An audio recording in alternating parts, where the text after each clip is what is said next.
Imagine you find something really cool online, a blog, an image, an article, a video, anything, and you post it on your Facebook, and someone likes it and then shares it. Someone else likes it, and suddenly it has become the it thing to talk about. Ideas are bouncing off the Facebook walls and it becomes the hot topic, topping your newsfeed. Then it travels to Twitter and Dig and Reddit and other social media networks. Everyone talking about the same thing, but how many of these comments are new and original? Or are we all just saying the same thing? What about likes and interests? Social media networks are constantly data mining to promote to their users what they feel we would be interested in based on their advertising sponsors, and how all of our friends are liking the same things. So we in turn end up only discussing the same topics with similar opinions and not exposing ourselves to opposing views in order to gain a full perspective. This is your echo chamber. The idea that similar opinions are amplified in a greater volume, homogenizing ideas. There is no regulation. Anyone can say anything, and these opinions and comments are not verified or supported. Now, while an echo chamber does promote similar thinking, it's not always a bad thing. Echo chambers foster communities with likewise interests and promote deeper thought on specific interests. They can also encourage people to find new information on a popular topic, which furthers the discussion and learning process.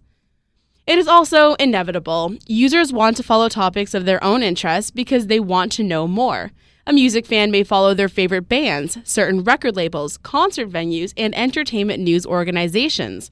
A news junkie may follow other reporters, stations, as well as politicians, committees, groups, people, and organizations that they find interesting. However, it is not always the best idea to live within an echo chamber.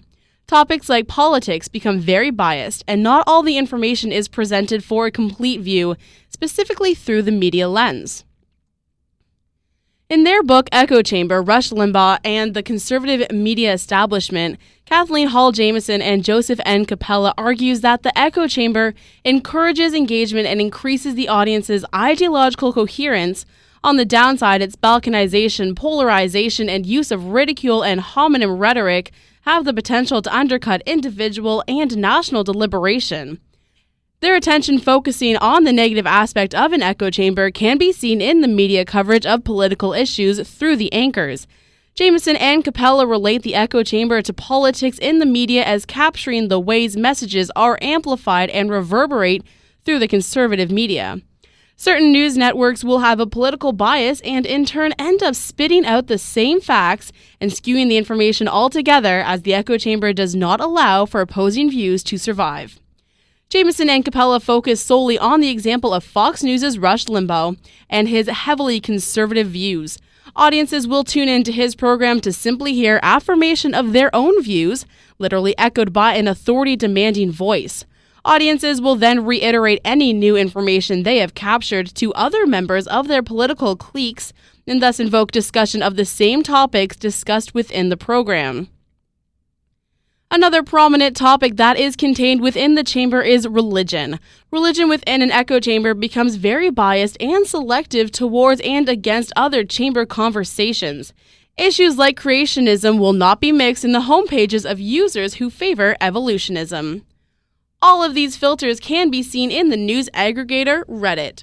Reddit essentially allows users to post links on a news topic, and then other users can either vote the story up or down based on their opinion and approval of that link.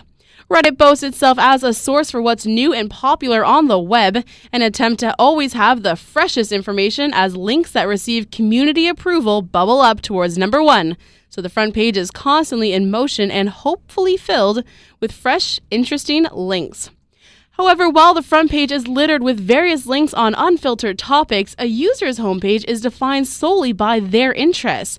By default, new users are subscribed to a selection of the most popular ones, but you'll get a lot more enjoyment out of the site if you take the time to subscribe to the ones that appeal to you.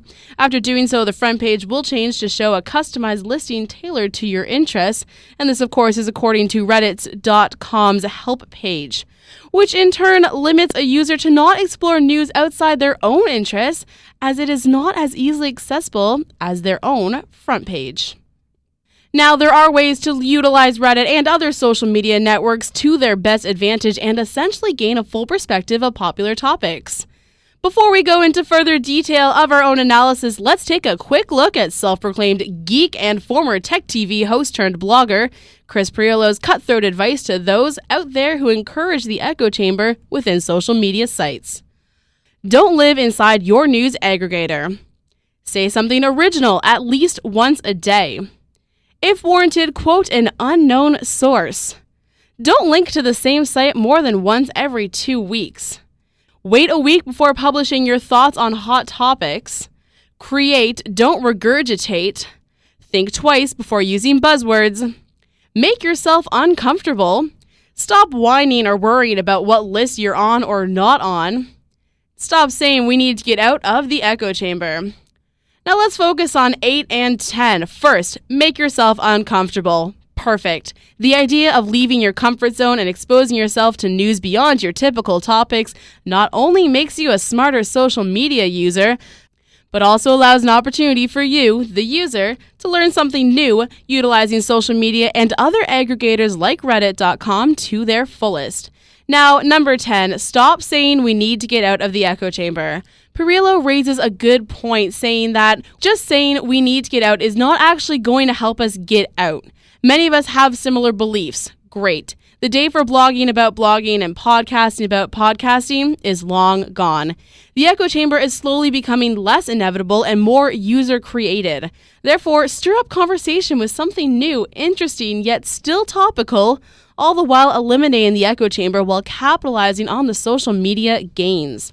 For Reddit.com, it is simply the matter of subscribing to pages and finding links to upvote that are beyond your basic interests. In fact, the idea of eliminating an account altogether or not filtering out any opposing links and feeds could serve a user well in terms of exposing themselves to other information that may not be familiar.